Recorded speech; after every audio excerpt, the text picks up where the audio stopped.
as a strategy for maintaining quality journalism while understanding our audiences better and actually getting some revenue. I'm here with Michael Greenspan, Global Head of Licensing and Print Innovation from the New York Times. This is in conversation with New York Times Global Perspective with Indonesian local media. So the first question to you, where is the New York Times today and its reader revenue journey? What does success look like for you? Thank you for having me. I'm very happy to be here in Indonesia for my first time. So the New York Times this year is celebrating its 175th anniversary. And reader revenue has always been a part of that. But let's not focus on 175 years. Let's go back just a little over 10 years to when we launched the paywall in 2011. And at the time, this was widely seen as a stupid move. The media, the people who watched the media, were all saying this is never going to work. They were saying that our publisher at the time should have been fired because it was just, literally, stupid. This is bad. Luckily, we ignored them and went on anyway. As of Q3 2025, we had 12.3 million subscribers globally, and about 11.3 of those were digital-only subscribers. And success today is no longer measured simply in the number of subscribers we have, by how much they engage. And so half of our subscribers are now bundle subscribers. Okay, when you mentioned that you ignore, and then when you break the model down today, what are the essential building blocks that make reader revenue work at the Times? Yeah, at the core for us, our business is making journalism and lifestyle products that are so unique and so valuable that for us, tens of millions of people will seek them out. So first, they're high quality independent journalism. That is our North Star. That is what we are doing. Making journalism that is worth it for people to pay. And over the past 10, 12 years, we've actually doubled the number of journalists. Second, as I mentioned, the reader paywall. We wanted to balance that reach for advertising with the exclusivity of a subscription. And third, I also mentioned that daily use. So low friction products such as Royals, such as Connections, such as cooking, that really just build that habit. Okay, so the main, elaborate more on that. Yeah, so that's exactly right. The paywall is a tool, but to put reader revenue first is a cultural shift. Okay. So if you go back, you always had church and state. Church, the nice guys, that's the newsroom. State, the bad guys, that's the business side. And those two sides were not allowed to talk. And by the way, our advertising and our newsroom sides are still very much separate. The firewall is still there. It's still there. But when you're talking about readers, the newsroom and the business side, the subscription side, have the same goal, which is to do what's right for the reader. Make the content best and make the user experience the best. And so they're able to work together in ways that historically just didn't happen. Okay, so when the firewall is still there, but they now talk to each other,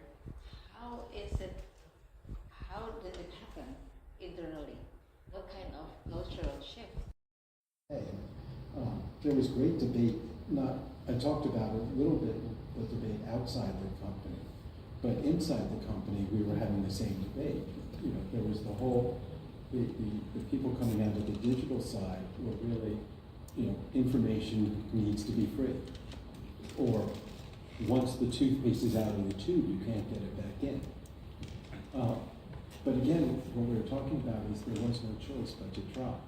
And actually, Apple Music had proven that people were willing, if you give people a good product that they're willing to pay, that, with good content and an easy way of paying, they're willing to pay.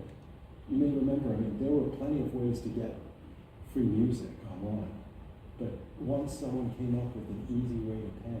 But then there's a different product. One is entertainment, music, and what you're offering is quality journalism. It is quality journalism, but at the end of the day, what we're fighting is with entertainment, because we're not trying to be entertainment, but at the end of the day, we're fighting for time. Attention, exactly. Okay, so how do you move the needle, or making sure that people would willing to pay for news? I mean, for us, again, it's number one, quality. It's still the number quality one. journalism, quality products. And then over time, we took that paywall, which started at 20, and then I think it went to 10, and then it went to 5. And then we introduced a dynamic paywall. So it sort of depended on your experience and how you use it to when you hit that paywall. Okay, so 12 years, so 10 years is a long, 14 years. 14 years is a long period. So what was your steepest learning curve? And what would you have done differently, for example? Yeah, so back in 2014, we launched a product called NYT Now, which was a less expensive curated app for millennials. It was beautiful. It really, it was, at the time, it was so much easier to interact with, just a nicer app than our core. New CNN was there, but they assumed we were just in our living rooms, watching CNN and typing away. So we needed to place ourselves in the action. The visibility. In the same way, yeah. Okay, so understanding the audience is also a key to how you build your reader revenue, because otherwise you don't. You've got to understand them, and at the end of the day, you have to build their habit to come back every single day. Okay, we'll talk more about building that habit, and also bring the context of Indonesia, where we still have to fight for people's trust. So in conversation with New York Times, Global Perspective for Indonesian Local Media, we'll be right back.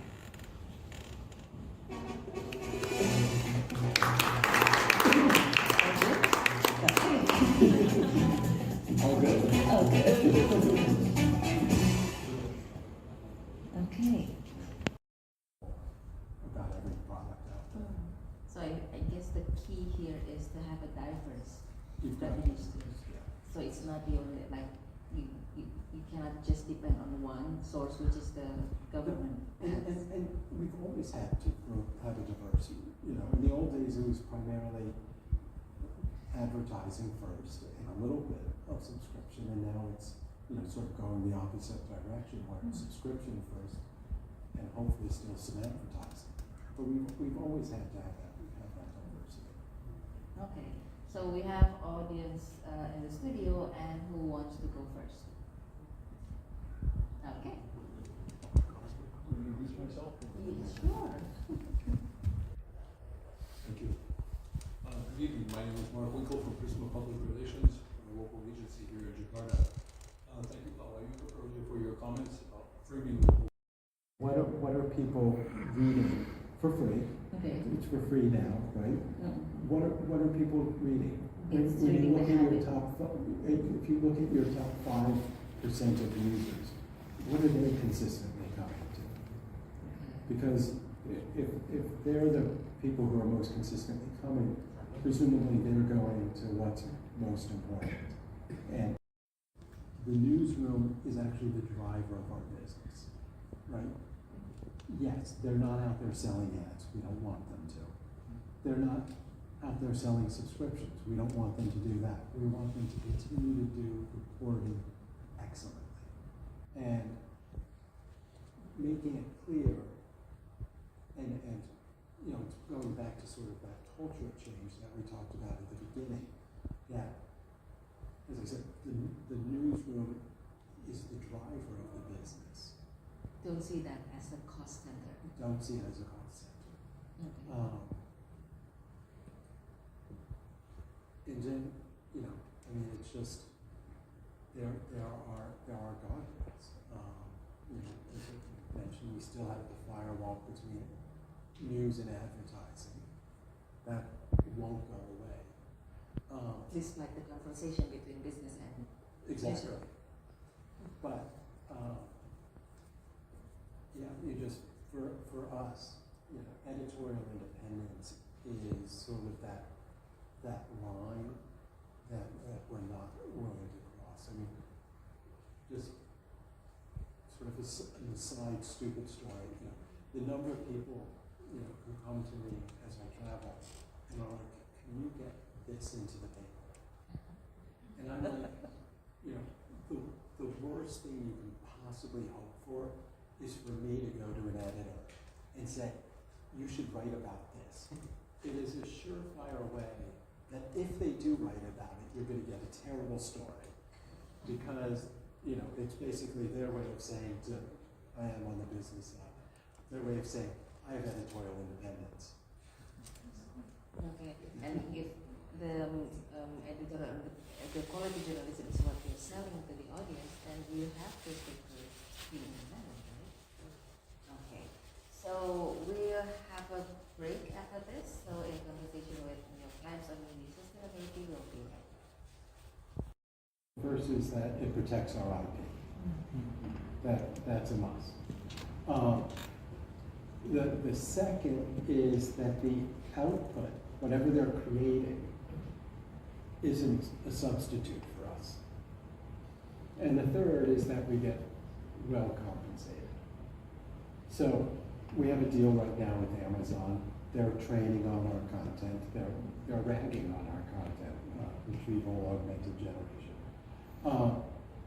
But at the end of the day, their output is you know, audio blurbs and summaries of our content. And we felt that, again, that it wasn't substitute. They're obviously paying us what we felt made sense. We're also using AI. So we're using AI for translation. When we do that, we do have a human review it. We are using AI for audio voiceover. We're also using AI as a research tool.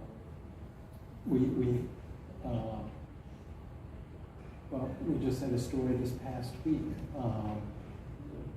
the Epstein files, where, you know, we got 3,000 pages or something. It's need that. We can't just focus on that horrible situation all the time. So how do you give someone that break in the middle of this? Is a way also to build that relationship. Okay. So to end this discussion with some optimistic notes, maybe you can give us some hints. If you were advising an Indonesian publisher starting with the revenue from scratch, what are the first 3 moves in the first 90 days that you should do now? No pressure. Oh, okay. Well, first of all, let me say what I said at the beginning, which is, you know, the Indonesian market far, far better than I, and every local publisher that's on this knows their market far, far better than we do. So, you know, take this as advice. This is not, you know, anything beyond that. But I would prioritize habit over harvest. So what I mean by that is, you know, we talked a little bit about this, but identify your most loyal readers and figure out what they're doing and figure out how to get them to come back every single day. Again, whether it's a newsletter, a game, whatever it is, but figure out how to get them into a daily habit. Second, yes, this is about reader revenue, but don't ask for money. Start with an email. Okay. We're trying to build a direct relationship. Okay. We're Get a trying- relationship first, then money. Then money. But you can't go from someone who's coming to you anonymously from search And then that's when. to subscriber. It's just not gonna happen. So ask them for their email as a way to build that relationship. And then, what we've talked about all the time, identify that one thing that you do better than your competitor. What is it that differentiates you? Because that's gonna be what they end up subscribing for. Okay. Is it breaking news or not breaking news or? I would say more often it's not gonna be